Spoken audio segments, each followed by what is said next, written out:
Bien, queridos amigos, hoy es miércoles y estamos de vuelta con nuestro primer programa del año 2020.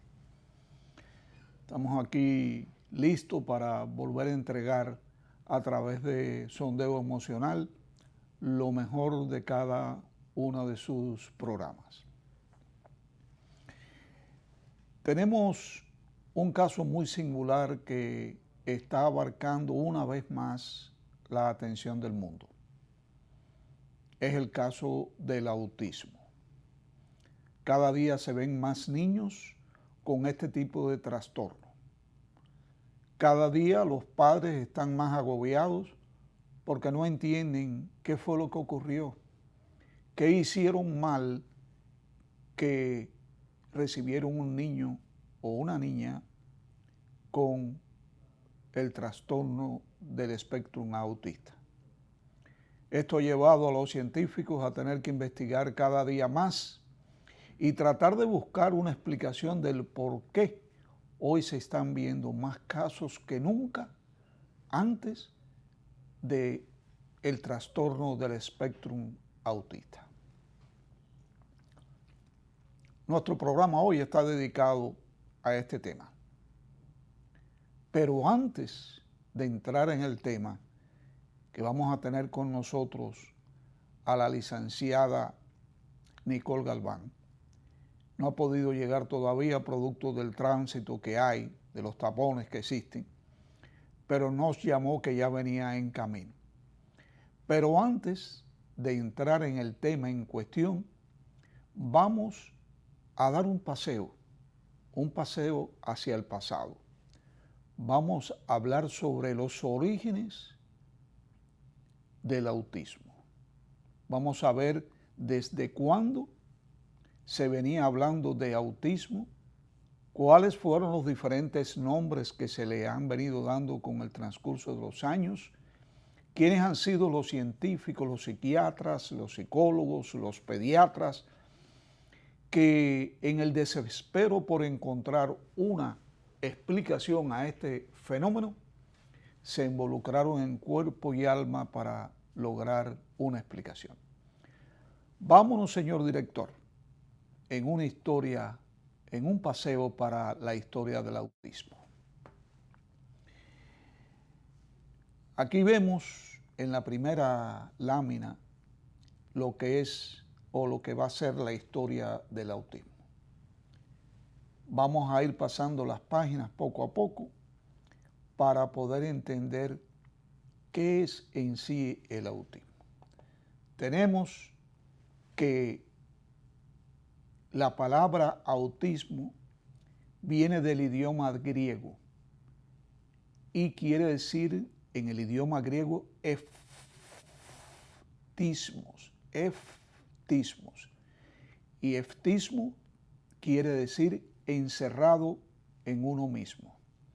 Y esa es una de las características de estos niños y niñas que se encierran en sí mismos y no hay la posibilidad de poder entablar con ellos una conversación común para la edad del niño. Siempre ha existido, el autismo siempre ha existido. Y tenemos pruebas que desde el siglo XVII se hablaba ya de estos niños y se hablaba de el comportamiento de estos niños a quienes en aquel tiempo se le acusó de muchísimas o se le nombraba de muchísimas formas diferentes que ya iremos viendo en el transcurso del programa. Pero el trastorno es un trastorno neuropsiquiátrico, o sea, es un trastorno neurológico y psiquiátrico. Sobre el autismo hay múltiples historias. Hay historias de leyendas, aparecen canciones y lo que más resaltan todas estas historias es que son niños con comportamientos extraños. La mayoría de los casos, desde esos siglos pasados, se asociaban a lo que nosotros vemos hoy. La mayoría de los niños autistas son varones y no son hembras. Y en aquel tiempo también se hacía notar que eran niños varones los que presentaban una conducta que no entendían. Eran niños perturbados con dificultades en la interacción social y el contacto afectivo. De entre esas leyendas tenemos dos que son importantes, que es la que le llaman Víctor, el niño salvaje de Aleirón. O sea, se decía que este niño o que estos niños habían sido criados por animales y que su comportamiento semejaba más la actitud de un animal que la de un ser humano. También se han hecho comentarios y los llamaban los niños lobos, donde su conducta muchas veces agresiva e incomprensible hacía que las personas le temieran, que pensaban que podían estar endemoniados y que por una razón o de otra esto era como si fuera una maldición, el hecho de que un niño se comportara así.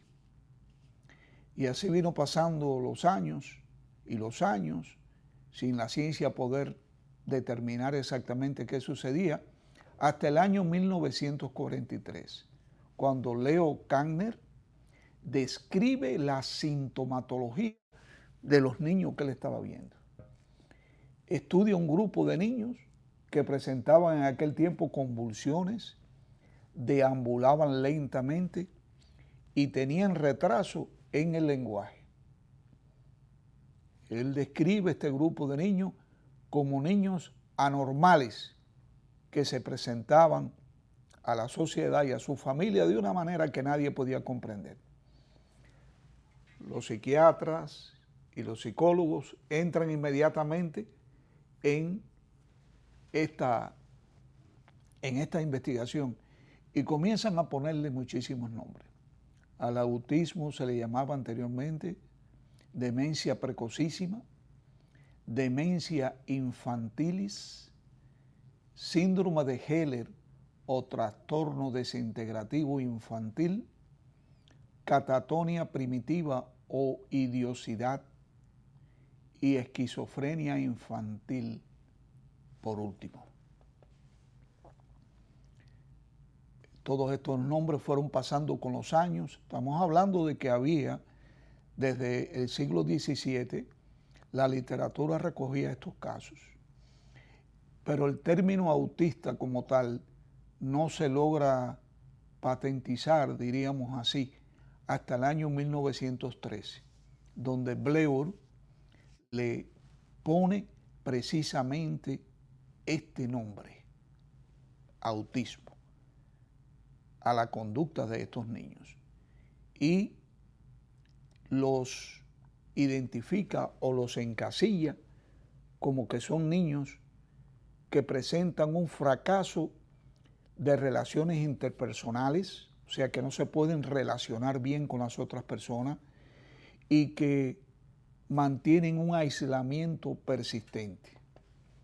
Recuérdese que la palabra autismo en griego significa encerrado en uno mismo. Esa es la característica más importante de un niño autista. Tienen una dificultad muy grande con los trastornos en el contacto afectivo. No logran hacer llegar ni sentir que sienten afecto por la otra persona, que sienten cariño. Recuérdense que el trastorno se llama trastorno del espectro autista. O sea que es un espectro. Hay niños que tienen un autismo leve, un autismo moderado, van a presentar síntomas más frecuentes y más continuos que los leves. Está el autismo severo y está ya el autismo profundo. En esos tiempos, para lograr Blair, por ejemplo, que fue el que los encasilla como de trastorno del espectro autista, lo que hace es que estudia un grupo de niños que habían sido diagnosticados con esquizofrenia y escoge entre ese grupo de niños, creo que eran 29 o 39, escoge 11 de esos niños. ¿Y qué fue lo que lo llevó a él y a sus colaboradores a escoger 11 niños? Bueno, que estos 11 niños se diferenciaban del grupo que habían dicho que tenía esquizofrenia. Estos niños todos se presentaban con síntomas comunes en el retraso en el desarrollo. Un esquizofrénico, por ejemplo, no necesariamente tiene que presentar un retraso en el desarrollo. Puede desarrollarse perfectamente desde el nacimiento hasta que un día se presenta la enfermedad. A partir de ese momento cambia la persona. Pero en el caso de los niños autistas, se dieron cuenta de que no presentaban esas características, que siempre habían sido, como los catalogaban, raros, lo habían catalogado como personas indiferentes y con una conducta normal cuando se veía entre las edades de los demás niños, de los demás amiguitos, se veía una conducta anormal. Y es precisamente Kanner que, basado en todos estos estudios, confecciona una tabla que se le llama la tabla de Kanner, donde presenta con 18 características de síntomas que los niños en el espectro autista pueden presentar. Recuérdense que no todos van a ser iguales, que no todos van a presentar las mismas características, que no todos van a actuar de la misma forma. Entonces Kanner lo que hace es que de alguna manera establece un criterio. Y los criterios que van a aparecer en pantalla para que ustedes los puedan ver mejor son la incapacidad para establecer relaciones interpersonales, retraso y alteración en las adquisiciones y en la adquisición y el uso del lenguaje, obsesión de mantener el ambiente sin cambios, síntomas desde el nacimiento, o sea que deben estar estos síntomas presentes desde el nacimiento. Y en aquel tiempo se le llamaba trastorno infantil precoz. Tenían una característica, buena memoria mecánica. Eran muchachos que eran niños que por alguna habilidad se destacaban porque podían sumar, restar, contar y mantener una serie de fechas históricas, fechas de cualquier tipo, con una precisión increíble. Y tenían también habilidades especiales que otros niños no la tenían. Por ejemplo, podían ser, le gustar la música, aprender a hablar tempranamente, aprender a tocar tempranamente cualquier instrumento, y eso los distinguía del resto de los niños. Se decía que este tipo de niños, y se dice todavía, viven en un mundo muy interno, viven en un mundo de ellos, o en un mundo imaginativo, donde se encierran sin comunicarse con nadie, en un silencio absoluto. Y tú ves un niño autista, por ejemplo, que tú lo ves encerrado en sí mismo y puedes llegar a creer que no está atento a lo que está ocurriendo. Sin embargo, puedes saber con precisión lo que estamos hablando, lo que estamos diciendo, lo que estamos pensando de él. Lo que no sabe expresarse, no ha aprendido a hablar. Y por eso tú ves que en ese mundo donde ellos se encierran, tú lo ves, por ejemplo, reírse solos, tú ves que a veces brincan, están llenos de alegría, se pueden enojar, se pueden poner irritables, porque tú no sabes lo que está pasando, tú no sabes los pensamientos que un niño autista tiene. Por eso siempre le decimos a los padres y le decimos a todas las personas, por favor, no hablen nada delante del niño, no hagan comentarios delante de estos niños autistas. Ellos lo están escuchando, Ellos saben exactamente quién los quiere, quién los rechaza, lo que va a pasar con ellos. Las amenazas las toman de una manera con un dolor tremendo, pero no saben expresarse, no tienen la capacidad de poder reconocer en nuestra cara las expresiones faciales que indican que estamos alegres, que estamos tristes, que estamos enojados. Son víctimas de una falta de reconocimiento total. Por eso, delante de un niño autista, por favor, nunca haga comentarios. Nunca haga comentarios que le puedan llegar al alma de estos niños, porque ya suficiente sufrimiento tienen con no ser comprendidos. Se pueden poner furiosos, se pueden poner agresivos, pueden producir conductas autodestructivas, se pueden dar golpes contra la pared, se pueden morder, se pueden hacer muchísimo daño, ¿verdad? Ellos responden a algo que nosotros no sabemos, pero que solo ellos conocen. Por lo tanto, tenemos que tener mucho cuidado en el mundo de un niño que está en el espectro en autismo. Y así desde el siglo XVII hasta el siglo XIX, en el año 1944, un pediatra austriaco, Hans Asperger, publica lo que él llamó la psicopatía autista y los calificaba más o menos con los mismos criterios de Kanner, ¿verdad? Que entre estos niños había una limitación de las relaciones sociales, había unas extrañas pautas comunicativas, no sabían cómo comunicarse, y había un marcado carácter obsesivo en pensamientos y en acciones. Hay un caso muy significativo que hizo que la ciencia tomara totalmente todo lo que se decía sobre los niños autistas y los volviera otra vez a examinar y a reexaminar en una joven llamada Zoe, quien durante 25 años había sido diagnosticada autista.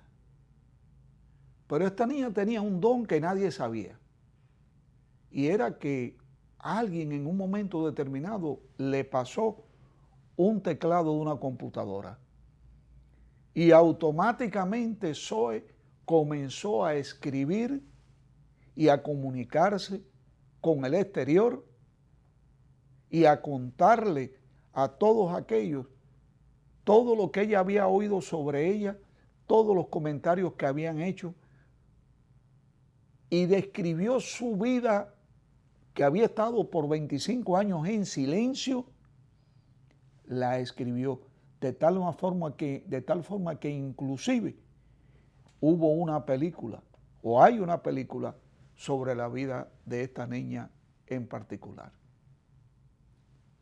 Nosotros tenemos que tener mucho cuidado. Los niños autistas sufren mucho, y usted lo ve en la calle, y usted lo ve en los supermercados, que por su intranquilidad, por su hiperactividad, por su forma de comunicarse con el mundo, la gente le sale huyendo. Son niños en dolor, son niños que están sufriendo y que tenemos que de alguna manera protegerlos.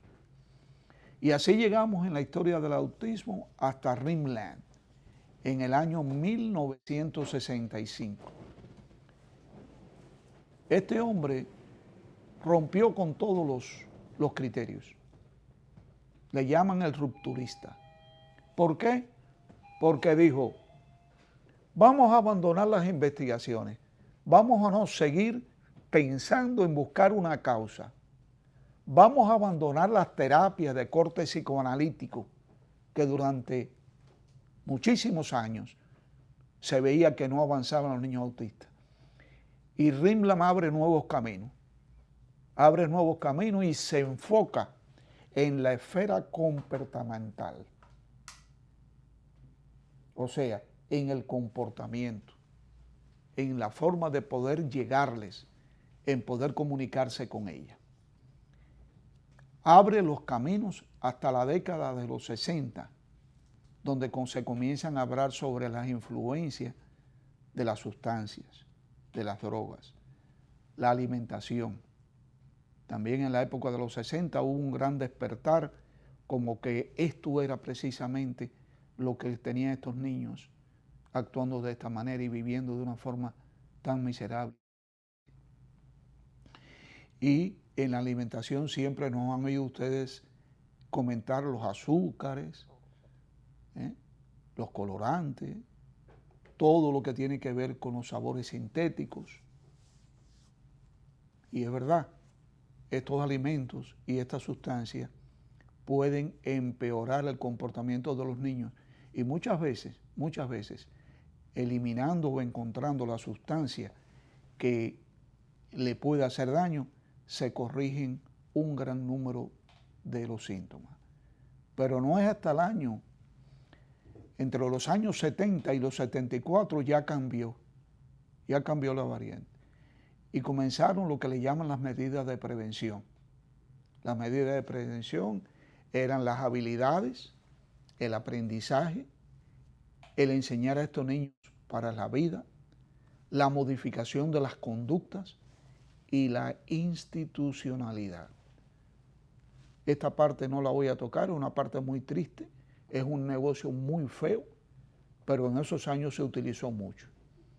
Llegamos de esta manera al año 76, del año 76 al 78, donde los psicólogos y los psiquiatras agregaron una parte importante de lo que hoy es el tratamiento, en la búsqueda de tratamientos eficaces, en la creación de centros educativos específicos que puedan trabajar con estos niños. Los padres preocupados por el aprendizaje y el futuro de sus hijos no creían en muchas de las pautas que psiquiatras y psicólogos le estaban dando. De esto podemos hablar y hemos hablado muchísimo, pero con esta breve reseña histórica, este programa abarca lo más esencial y lo más completo, ya que hoy por primera vez, no solo en República Dominicana, sino en el mundo, porque nuestro programa a través de YouTube se lanza hacia el mundo, presenta el intrincado y difícil camino del espectro del autista. Hoy vamos a tener con nosotros a una voz autorizada en hablar de este problema. Una voz que se ha ganado el respeto de todos los profesionales que trabajamos con ella, de los padres que han tenido la oportunidad de poder llegar a su consultorio, porque le ha dedicado amor, paciencia, dedicación, estudio y mucho sacrificio a ayudar en la evaluación de estos niños autistas en el tratamiento. Nos referimos, como decíamos anteriormente, a la licenciada Nicole Galván, quien ya, gracias a Dios, llegó a nuestros estudios y está sentada aquí entre nosotros. Vamos a conversar con Nicole sobre cómo era antes, cuando no se tenían medios para una evaluación del niño autista, que llegaba a tu consultorio y tú podías tener una opinión y el otro profesional podía tener otra opinión y otro profesional podía tener otra opinión y todas estaban bien o todas estaban mal porque no teníamos un criterio de evaluación. Hoy en día, gracias a Dios, hay muchos criterios que ayudan a personas como Nicole Galván a poder ofrecer un diagnóstico más seguro, más fidedigno para estos padres, y no solamente de diagnóstico, sino también definir el camino que un niño con el diagnóstico de autista o en el espectro del autismo pueda necesitar. Así que vamos a ir a unos comerciales y regresamos inmediatamente con la licenciada Nicole Galván hablando sobre los niños autistas, su evaluación y su tratamiento. Regresamos inmediatamente.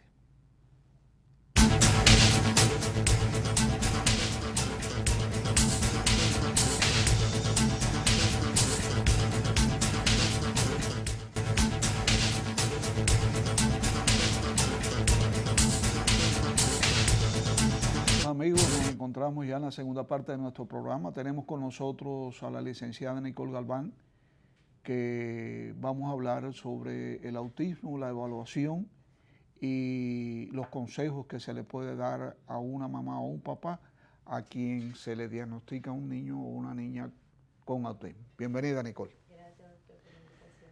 Sé que sudaste frío viniendo para acá por el tránsito terrible que hay.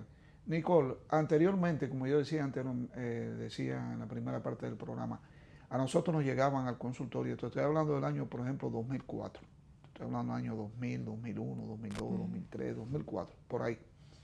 Nos llegaban niños con conductas extrañas y los padres muchas veces nos decían, no, me han dicho que mi hijo es autista.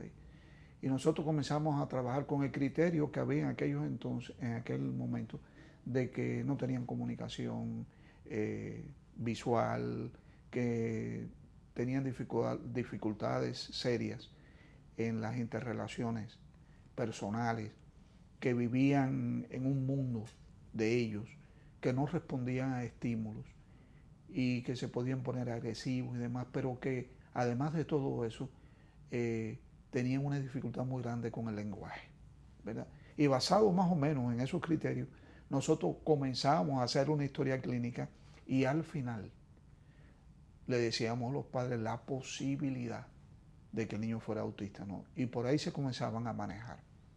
Hoy en día, cuando te llega a tu consultorio un paciente con el mismo criterio diagnóstico del motivo de la consulta,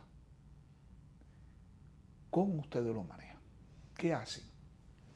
Bueno, doctor, ahora las cosas están un poquito más claras y ya se ha ido definiendo mejor los que son los criterios diagnósticos y también los diagnósticos diferenciales del autismo. Entonces, cuando llega un niño con cualquier síntoma de que tiene un retraso en el desarrollo, uno empieza ya la exploración y la evaluación del niño. Y yo tengo por lo menos la suerte de que tuve un buen equipo de trabajo y personas que me acompañaban y me acompañaron cuando empecé como quien diga, a evaluar y a conocer sobre este diagnóstico, que era un equipo multidisciplinario, que así es que se tiene que manejar. ¿Por qué? Porque el autismo se tiene que evaluar por diferentes áreas, tanto la medicina, psicología, genética, y para poder llegar a una conclusión o a un diagnóstico tenemos que descartar todo lo que puede provocar síntomas similares. Hay muchas patologías que pueden simular un autismo, o vamos a decir un autismo secundario, y no es el autismo clásico que nosotros vemos, o sea, los niños que no tienen absolutamente nada a nivel genético, a nivel neurológico, y aún así están presentando esas características. Hay otros niños que sí, que eso viene de base a una condición genética o a un trastorno neurológico, y ahí es donde uno puede darse cuenta realmente si es un autismo per se o viene secundario a una condición. Entonces, cuando llega un niño con esas características, lo primero, porque toda esta información abruma realmente, especialmente a los padres. Yo me dedico... ¿Qué es lo que abruma? Toda esta información que le estoy dando, para explicarle lo del diagnóstico, uno primero lo empieza a explicarle lo que es el diagnóstico y la sospecha que uno tiene sobre que existe esa posibilidad de un diagnóstico o de un trastorno del desarrollo. Entonces, yo lo primero que me siento con los padres a conversar sobre esas características que están y que pueden parecerse, para explicarle cuál va a ser mi plan de evaluación y por qué yo estoy evaluando para eso. Luego también refiero a las especialidades que me pueden también descartar lo otro, psiquiatría, en algunos casos neurología, genética. El el personal también que me pueda, o los profesionales que me puedan a mí acompañar en este proceso de evaluación. O sea que la evaluación no la hace sola. No, jamás en la vida. Okay. Pero sí creo mucho en eso, en psicoeducar a los padres, doctor, porque es que es un proceso largo, es un proceso que los padres manejan mucha ansiedad, es un proceso donde uno no sabe ni por dónde empezar, porque cada especialidad va a hacer sus evaluaciones y cada especialidad va a hacerle una agenda a esos padres que posiblemente cueste dinero, que hay que sacar tiempo, que hay que sacar permiso. Entonces, hay más que todo, yo lo voy acompañando y le sirvo como guía y empiezo también el proceso de evaluación que se tiene que hacer por psicología. Entonces entiendes, perdón que te interrumpa, entiendes que a cualquier profesional que le llegue un niño con estas características debe actuar de inmediato igual.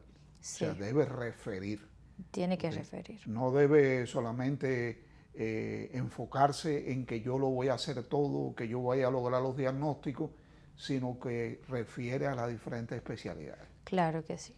Porque en conjunto, nosotros cada uno, cuando llega un niño, no tenemos una impresión diagnóstica. Esa impresión no necesariamente es el diagnóstico. Y mi impresión diagnóstica puede ser diferente hasta la de usted o hasta de otro profesional, y ahí es donde uno se va enriqueciendo.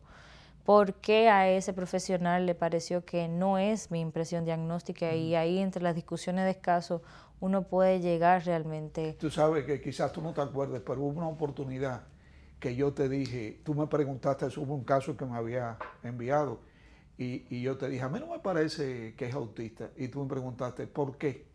Y yo no te supe contestar. Digo, no sé, verá, tú sabes, en esos tiempos. Hoy en día, no sé si todavía está en uso, ustedes utilizaban anteriormente un formulario que se llamaba, un cuestionario que se llamaba CARS. Sí. ¿Eso aún todavía se utiliza o ha dejado de usarse?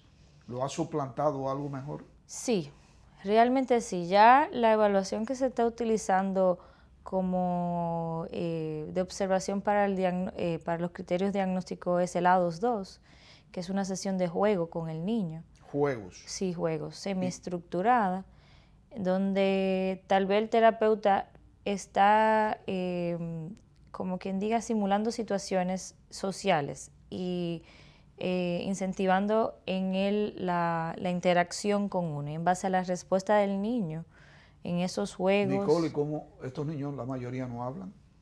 Pero eso depende, porque eso depende del nivel de lenguaje que tengan. Hay módulos.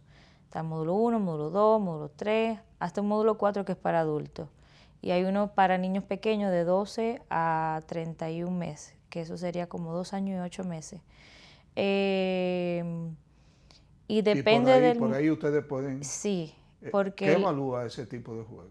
Ese tipo de juego puede evaluar si el niño tiene juego funcional, si tiene atención al llamado de su nombre, si tiene atención a la atención, por ejemplo, si uno le puede desviar la mirada, qué tanto él busca a la madre, al terapeuta, qué tanto él responde a mis estímulos para jugar conmigo. También evalúa las dificultades sensoriales, porque es un juego donde hay muchas texturas, hay donde muchos colores, también se evalúan los movimientos estereotipados, todo eso se puede observar en esa sesión. Obviamente, doctor, ninguna prueba es absoluta, es una observación en ese momento, donde me puede dar indicadores. Y puede variar también. Y puede variar, ¿verdad? puede variar. Anoche yo tuve un caso que me lo estás describiendo. El niño no se comunicaba conmigo, 9 años de edad, no se comunicaba conmigo en absoluto dentro del consultorio. Hacía lo que él quería, saltaba con los muñequitos, esto, lo otro. Pero yo siempre lo saco al pasillo, y más de noche tarde, cuando yo soy el único que estoy trabajando en el edificio. Y lo saqué al pasillo y le dije, ve para allá, haz lo que tú quieras. Fue al principio, se sentó al lado de la madre, pero yo le dije, vamos a ver el mar, porque desde el piso del edificio se puede ver el mar. Y él fue a la ventana y entonces empezó a hablar conmigo. Me dijo, a mí me gustan los cocodrilos. Digo, ajá, ¿y qué te gusta de los cocodrilos? Alimentarlos, me dijo así. Y me habló de un barco, y me habló del mar, y me habló de varias cosas. La mamá estaba sentada en el pasillo riéndose, porque ella sabía que el niño tenía la capacidad de poderse comunicar conmigo. Sin embargo, es un niño que ha sido diagnosticado de autismo. Entonces, el A22 que tú me has mencionado, es un juego que tú usas con los niños. Es como una sesión donde hay muchas actividades, hay juegos, uno tiene en esa sesión una agenda o cosas que uno tiene que lograr y hacer, pero sí, porque el CARS es una entrevista. Yo no he dejado de utilizar totalmente el CARS, yo la uso a veces ambas. Porque es más para la mamá, ¿no? es más para la mamá, una entrevista donde uno va explorando. También se puede hacer observaciones con el niño en la sesión, pero a veces uno no puede ver todo. Entonces, cuando yo quiero recoger información de los padres, yo utilizo como complemento el CARS también en la evaluación. Pero yo le tengo que decir algo. Ninguna prueba Es diagnóstico. es diagnóstica. Ahí está. Sí se utiliza como un complemento para una evaluación y se tienen que hacer varias pruebas más. Y el informe de psicología también es un complemento de la evaluación total. ¿Por qué? Porque yo necesito, o se necesita en esa evaluación, la evaluación de descartar organicidad, de genética, auditiva, visual, la evaluación de psicología, que ahí evaluamos comportamiento, y en base a toda esa información es que nosotros podemos tener el diagnóstico. Además, vamos a ir a un momentico unos comerciales, Nicole, y cuando regresemos, a mí me gustaría saber si hay alguna otra prueba que ustedes utilizan y cómo tú llegas a la conclusión después de haber obtenido todo el informe del equipo que trabaja contigo, cómo tú llegas a la convicción de hacer el informe y cómo tú le presentas el diagnóstico, cómo se le debe presentar la conclusión de tu investigación a los padres que están esperando. Claro. Vamos a unos comerciales, señores, y regresamos inmediatamente. Mantenga la sintonía, por favor.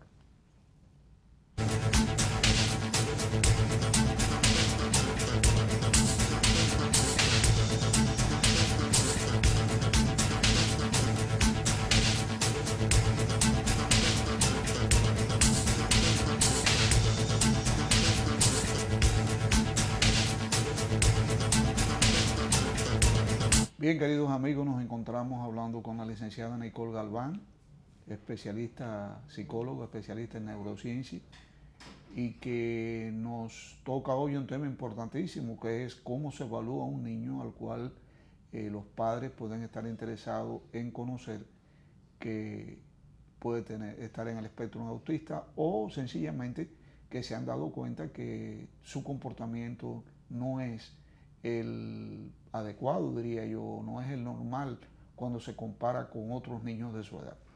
Nicole, se habla mucho del coeficiente de inteligencia en los niños. Un niño que está siendo evaluado por ti con esas características, ¿necesariamente lo beneficia el realizarle un coeficiente de inteligencia? Realmente sí, porque como el autismo puede afectar las funciones cognitivas, se tiene que evaluar todo. Y realmente yo me he encontrado de que ellos tienen un perfil atípico, que no todas las áreas se desarrollan como armónicamente. ¿Por qué? Porque puede ser que un área esté mucho más desarrollada que otro y otra área no vaya tan bien. Entonces uno tiene que potencializar usar esa área que está más desarrollada para ayudar a que desarrolle la otra. Realmente, doctor, la evaluación de un niño que esté con la sospecha de este diagnóstico debe ser completa. Una evaluación intelectual, una evaluación de comportamiento, evaluaciones del desarrollo en sí. O sea, no nos podemos quedar simplemente evaluando los síntomas, las características de autismo. ¿Por qué?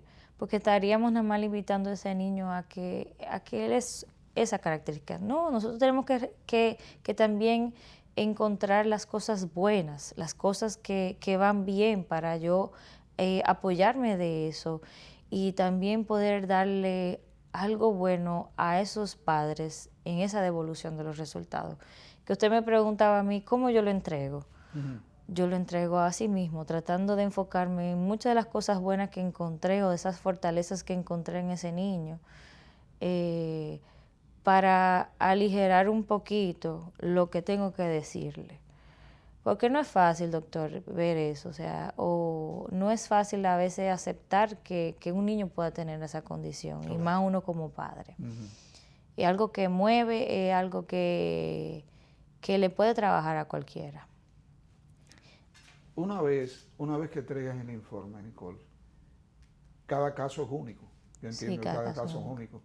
¿Qué tú aconsejas? De acuerdo a las deficiencias que tú encuentres en el camino. Empezar terapia inmediatamente, no perder tiempo. Muchas veces quedan pendientes algunas evaluaciones, que si médicas, genéticas, que toman más tiempo. A veces toman tiempo en que son evaluaciones que pueden ir fuera del país y entregárselas. Pero si ya hay una necesidad de trabajo y si ya hay un plan terapéutico, empezar inmediatamente las terapias, porque con las terapias que van muy avanzando. ¿Aconsejan intervención temprana? Sí, sí. Rápidamente. Ante la mínima sospecha que uno tenga, hasta porque uno sea madre sobreprotectora, histérica, si uno tiene una sospecha, uno tiene que iniciar la estimulación temprana. Yo creo que el mejor ejemplo usted me lo puso una vez con el gimnasio y los niños. Para lo que usted era la estimulación temprana, que era como un gimnasio. Que uno se acostumbra a hacer movimientos a diario, pero en el gimnasio uno va a hacer ese tipo de movimientos, pero con un fin, de fortalecer algo o fortalecer un área. Y así mismo es con los niños, nunca se van a perjudicar por esa estimulación. Todo lo contrario. Yo entiendo, Nicole, que aquí hay una gran falta de dedicación al hecho del acompañamiento a los padres.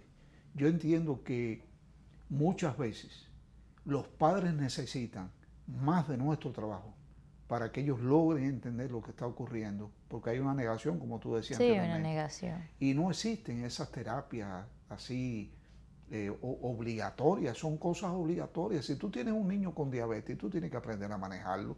Si tienes un niño con leucemia, tú tienes que aprender a manejarlo, a curarlo, a alimentarlo. Entonces un niño, los padres con niños con autismo están muy lejos de recibir el asesoramiento y el acompañamiento que requiere.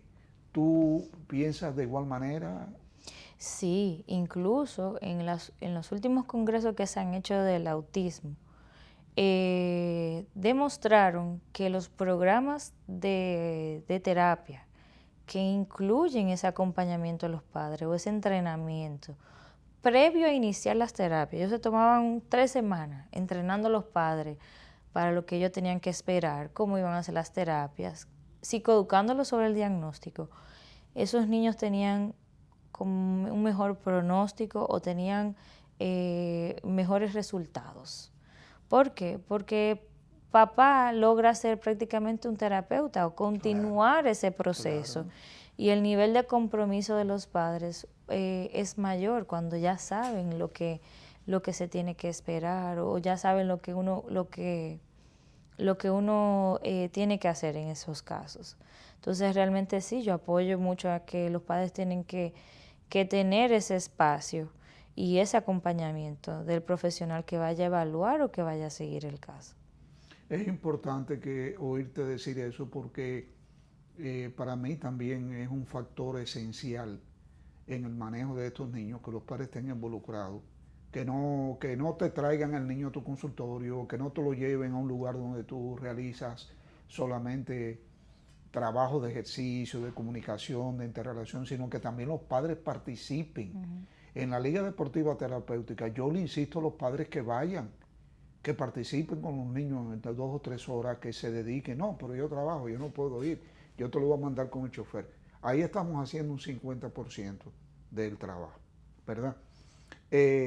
¿Con qué frecuencia tú ves niños que tienen conductas que posiblemente estén dentro del espectro autista? ¿Cuál es el índice? ¿Cuál es las estadísticas que tú puedes manejar tú como psicóloga, tú sola? Ahí no le pude dar un número real, porque como prácticamente es lo que estoy haciendo y cuando me refieren el niño es por esa sospecha. Yo tengo un gran número de niños que tienen la sospecha. Prácticamente casi todos los que van a mi consulta es por algo del desarrollo. ¿Dónde está tu consulta, Nicole? Yo estoy trabajando en Eucentro. En Eucentro. Eucentro. ¿Eso queda dónde? Eso está en la Jacinto Mañón. Ok.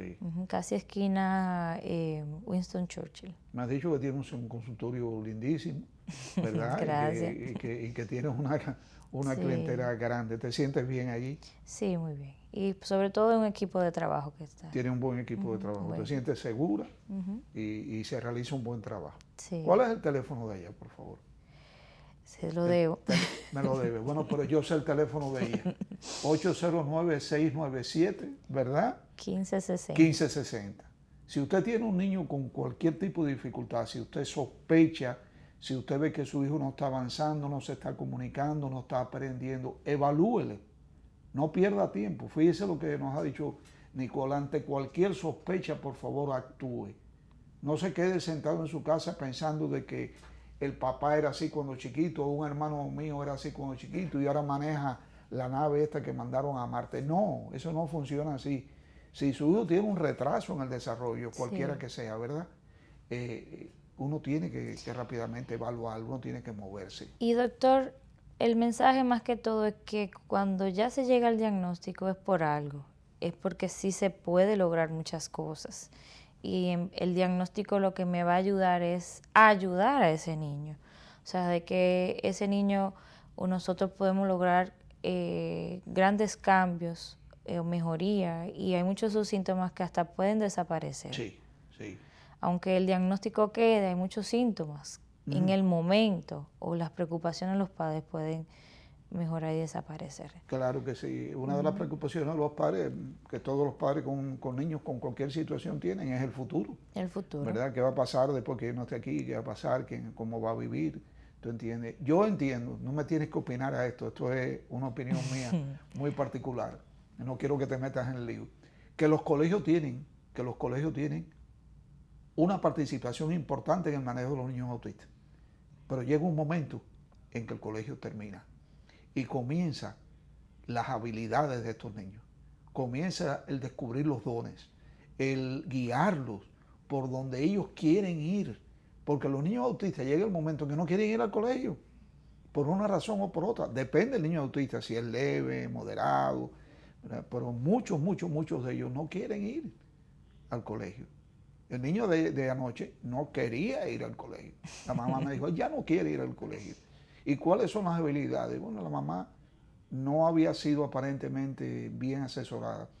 Y este niño necesita por alguna... Dice que pinta lindísimo, que le encanta la pintura, que le encanta la música, que le encanta los animales. Yo inmediatamente recomendé a tu amiga Lisa para que le gusta montar caballo, para que pudiera ir allá, porque tú nunca sabes por dónde ellos van a despuntar. Ahí tendría una finca genial para ir a ver caballitos. Esa mamá que te está viendo, ese papá que te está viendo, porque estamos al final ya del programa, ¿qué consejo tú le darías para que si tiene un niño con estas características? No perder tiempo, tratar de iniciar el proceso de evaluación lo antes posible y buscar ayuda. Que aunque es difícil y doloroso y uno puede pasar por un proceso de negación, pero es para un cambio, es para mejorar eso. No le vamos a cambiar el niño, nada más vamos a buscar cómo ayudarlo. Mientras más temprano, Nicole, se haga un diagnóstico, ¿es mejor para el niño? Claro. Puede salir beneficiado. Claro, mientras más temprano, eso sí se ha demostrado, es mejor el pronóstico. O sea, es mejor el pronóstico. Sí, mucho mejor. Bueno, Nicole, pues gracias por tenerte aquí. Una lástima que el tránsito nos haya quitado a todos, a mí y a ustedes que están viendo el programa, 15 minutos del programa. Pero esperamos tenerte de nuevo por aquí. Y a ustedes, queridos amigos, espero que hayan disfrutado de esta entrega más de Sondeo Emocional.